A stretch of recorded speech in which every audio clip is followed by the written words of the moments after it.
there's still something to play for, like you were saying. What kind of a launching point can this be?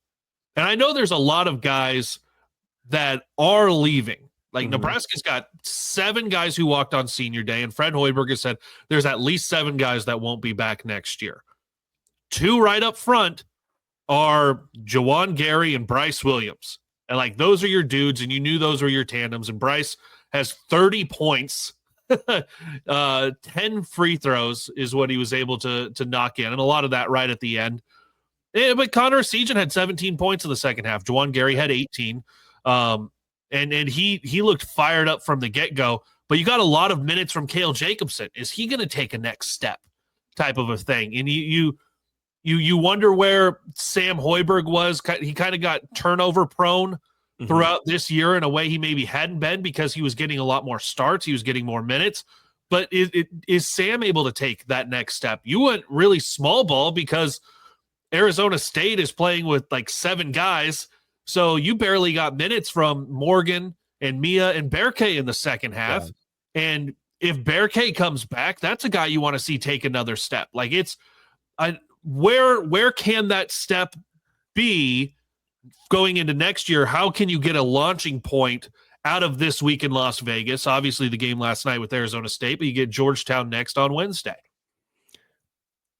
The short answer that I have right now, and it's not going to be earth-shattering at all, is I really don't know. I don't know if there really is a huge jumping off point when it comes to this. I think the impact of this, in my opinion, is going to be more what it can, first of all, provide financially if you can make it all the way to the end and get that payout. But also, this is where I don't like the format, and I just wish that there was a page taken out of what football does when it comes to all of those little things of supporting the young players and the freshmen, being able to have freshmen eligible for bowl games where it doesn't impact their eligibility.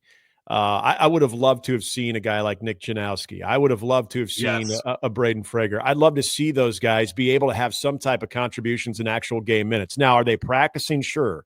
But just in preparation for these games, are they getting game reps?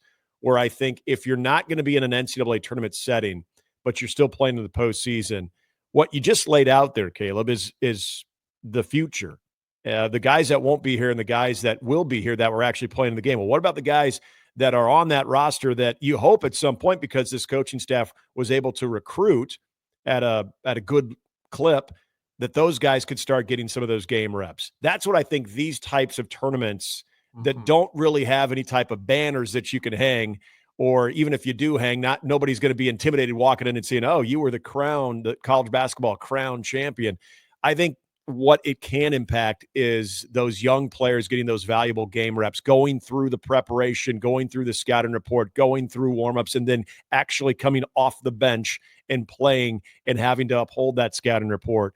Those things to me, I think, are valuable any moment or any opportunity that you can give these freshmen. But I understand why you don't, because you're trying to preserve red shirts and everything that comes with that. So that part of it is kind of disappointing. So I do wish basketball could get on a similar page as football when it does come to that. Now, well, and if you go that same route, because first of all, football, anything postseason, anything after the conference championships does not count towards your red shirt. So think about some of the guys that, if you were for Notre Dame this last year, you could have played 8 games total and preserved your red shirt. Yeah. 4 during the regular season, 4 in the college football playoff. Because you get the 4 in the regular season, that's a third of the season. If basketball were to do this exact same model, it would be 10 regular season games and then anything after the conference tournament. Like, what's wrong with that? I don't think there'd be anything wrong with that at all. Now, it would be a little bit weird if you've got somebody who, say, Kansas brought in some European and they played him 10 games and they're redshirting him and he hasn't played since December 28th. And then all of a sudden he rolls out in the round of 64 and you're like, that's an All-American.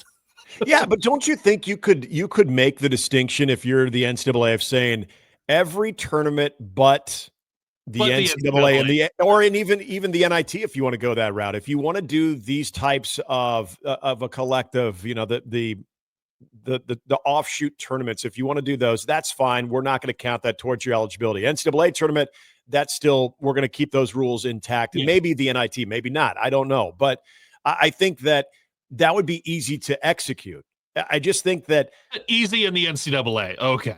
Oh, yeah, well, I know those don't often collide together, or logical thinking usually collides. But I just think that there is that extra motivation when you're getting up for these types of tournaments. If you're a coaching staff and you want to see what some of these young guys can do, and you want to see what they can do in a quick turnaround, a tournament setting, because now all of a sudden you've got a Monday game, and then Nebraska will turn around and play on Wednesday. Okay, that's a tournament setting type. You get to see how those young players respond. They get some game minutes, but then they recover, they respond, and then they have to play in the next game too. So I think those opportunities that you can give those young players that haven't had that otherwise this season gives you a little bit of a gauge of what you can expect. And as you're also trying to figure out the roster of the guys that you just talked about there, Kaleb, of what Nebraska's going to have to replace, you're looking at, do you need to recruit over some of those freshmen when it comes to the transfer portal? Because that's going on right now. So, all right, well, let's look in the transfer portal. Do we like what we have in Janowski? Well, have we seen enough of him?